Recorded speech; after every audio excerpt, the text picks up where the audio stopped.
Bom dia, boa tarde, boa noite, boa madrugada, você que está de novo de madrugada. Tarde, noite, manhã, madrugada. Importante que você esteja aqui conosco, importante que você esteja estudando e se preparando para o seu concurso, não é verdade? Bem, meu nome é Jorge Augusto, professor de Biologia, Ciências da Natureza da família LAC Concursos, e lhe dou as boas-vindas para mais esse dia de aula, para mais essa etapa.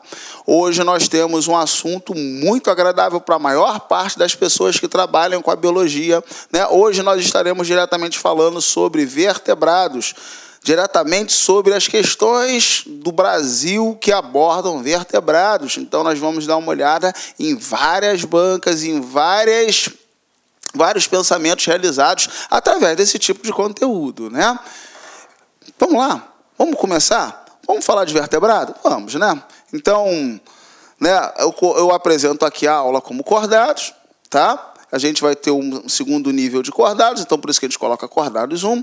E a gente sabe que os cordados, né, o tema central é vertebrado, mas a gente está falando a princípio de cordados, é aquele indivíduo que tem como características chaves, pelo menos ao longo do seu desenvolvimento embrionário, as seguintes características, né? Primeiro, a notocorda, um eixo dorsal de sustentação, não é verdade? Segunda coisa, né, um tubo nervoso dorsal, olha lá, né? As fendas faríngeas ou fendas branquiais, tá? E, no caso, aí uma cauda pós-anal. Então, aqui mostra o ânus e a cauda pós-anal. Então, características chaves comuns, né, dos vertebrados, não, dos cordados, né? Então, aí a gente observa um pouquinho do desenvolvimento dos vertebrados. A gente sabe que os cordados são subdivididos em filos, e entre esses filos a gente vai encontrar aí, incluso direitinho, né, os vertebrados ou vertebratas, tá legal? E aí a gente mostra de maneira bem superficial, bem tranquila, essa estrutura de desenvolvimento evolutivo, tá bom? Em milhões de anos. E aí a gente vê aqui diretamente, né, os principais grupos frisados nas provas. Então, a gente acaba tendo aí os peixes sem mandíbulas, né? A gente acaba falando aí dos ciclóstomos ou ciclostomados, né? A lampreia, muito comum de se falar. É sempre o mesmo exemplo, né, gente? E é interessante que você saiba, porque é comum, tá? Então, aí, no caso, os peixes sem mandíbula, né? E aí, o restante com mandíbula, né? Nós temos aí os agnatos e os gnatos, que são todos os demais. Então, nós temos de lá os peixes cartilaginosos, né? A galera gosta de falar normalmente aí dos elasmobrânquios, tá? Os peixes ósseos, né? Os teleósteos. A galera gosta de falar também de osteíctes e de condrictes, tá legal? Cartilaginosos, os condrictes, os ósseos, os osteíctes. O grupo dos anfíbios, né, répteis, aves e mamíferos, de acordo com a gente acaba apresentando em sala de aula. A gente sabe que na faculdade a gente vê que a coisa é um pouquinho diferente. O processo evolutivo de classificação e tudo mais é um pouquinho diferente, mas normalmente é mostrado desse jeito aqui nas provas relacionadas ao magistério de biologia. Por quê? Porque a gente acaba interiorizando isso e passando isso em sala de aula, e na hora que é cobrado para a gente, acaba também sendo cobrado de acordo com o que a gente interioriza e passa em sala de aula. Tá legal? Então, aqui ainda é muito interessante, que mostra, né, os anfíbios primitivos, os répteis primitivos, mostra lá em cima os mamíferos, né? Vamos dar uma olhada nas características chaves, básicas, né, deles, e aí a gente vai observar as questões, tá bom?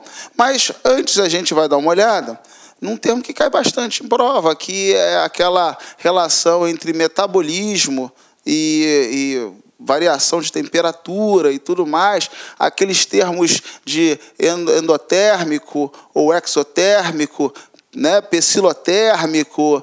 Bem, vamos lá. Então, olha só, aqui eu coloco um gráfico onde está mostrando diretamente a variação de temperatura do corpo, e aqui um segundo gráfico onde está mostrando a variação do metabolismo. E a gente sabe que tem animais que conseguem controlar internamente a sua temperatura, e tem animais que não conseguem, né? Então, a gente tem um termo que é chamado de pecilotérmico e outro que é chamado de homeotérmico. O pecilotérmico existe a variação da temperatura do corpo de acordo com o ambiente. Então, se está frio, o corpo acaba tendo uma temperatura um pouco mais baixa. Se está quente, o corpo acaba tendo uma temperatura um pouco mais alta.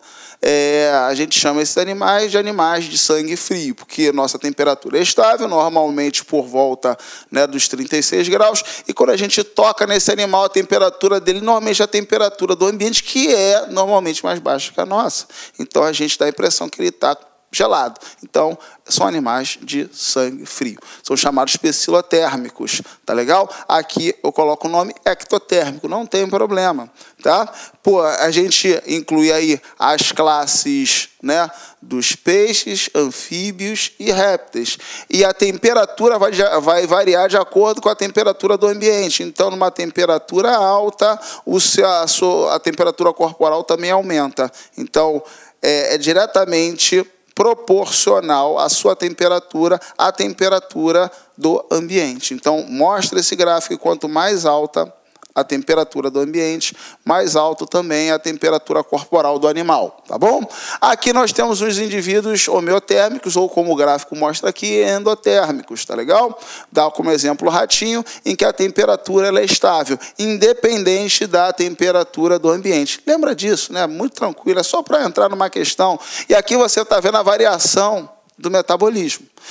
O metabolismo, a gente sabe que também é diretamente proporcional, então a temperatura do ambiente vai aumentar a temperatura corporal, que vai aumentar o metabolismo, no caso aqui do lagarto, que é um indivíduo ectotérmico. Então, a temperatura do ambiente aumenta a temperatura do corpo, que aumenta o metabolismo. É tudo diretamente proporcional.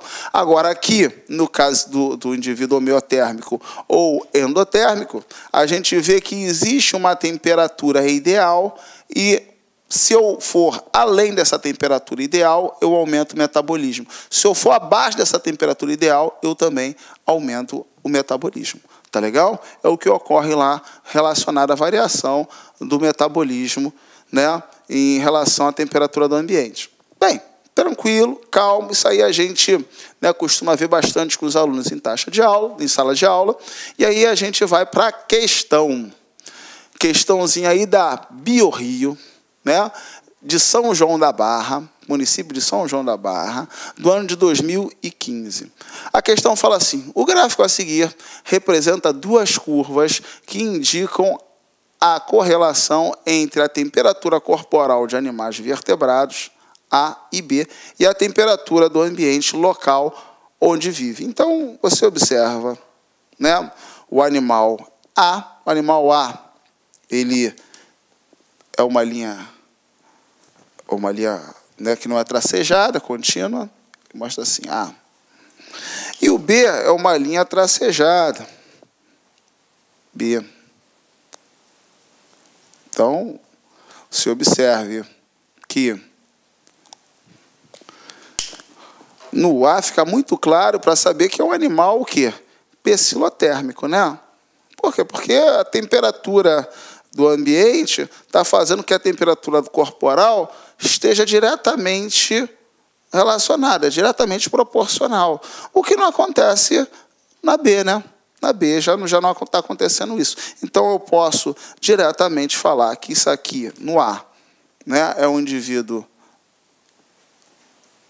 pecilotérmico. E aí, no indivíduo B, ou no grupo B, como ele coloca aqui, é um indivíduo homeotérmico. E a gente sabe que entre os pecilotérmicos nós temos quem? Pecilotérmicos, peixes, anfíbios e répteis. E os homeotérmicos nós temos quem? Nós temos aves e mamíferos. Então, tudo bem, tudo tranquilo. Gráfico analisado, sem nenhum tipo de problema. Vamos partir para o restante da questão, tá bom? Então, olha lá, os animais do grupo A e B podem ser, respectivamente. Volto aqui a falar. A tem que ser um animal pecilotérmico e B tem que ser homeotérmico. A tem que ser pecilotérmico. Então, anfíbios, peixes e répteis. Então, na letra A, nós temos o jacaré. Perfeito, um animal psilotérmico. Agora, a B tem que ser um animal homeotérmico. Nós vimos lá que são aves e mamíferos. Opa, temos um sabiá, que é uma ave. Então, a resposta, tranquilo, letra A. Tá certo? Então, questãozinha aí da BioRio, para São João da Barra, do ano de 2015, para professor de ciências, letra A. Um animal aqui tem que ser psilotérmico ou ectotérmico, e um animal tem que ser aqui homeotérmico ou endotérmico. Tá legal? Beleza, galera? Perfeito? Vamos seguir? Questãozinha batida pra caramba pela gente aqui, essa prova, né, para professor de ciências, para o estado do Rio de Janeiro, questão aí da CEPERJ do ano de 2015. Ele fala de peixes, ó. Então, olha lá, os peixes ciclostomados, os ciclóstomos, você lembra dos ciclóstomos? Ciclo,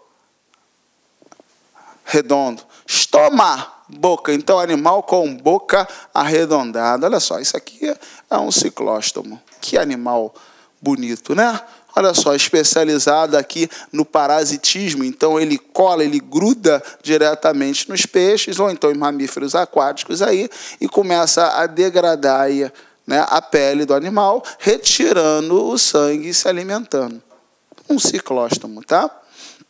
Então, os peixes ciclostomados são capazes de sofrer metamorfose e seu estágio larval pode atingir de 4 a 5 anos, né? Sua larva é chamada de amocetes. Estes peixes são conhecidos como, ficou fácil, baiacu nada, baiacu é um peixe ósseo, cavalo marinho é peixe ósseo, vai ser uma lampreia. Né? O exemplo é sempre o mesmo, a lampreia ou peixe bruxa. Muito tranquilo, né?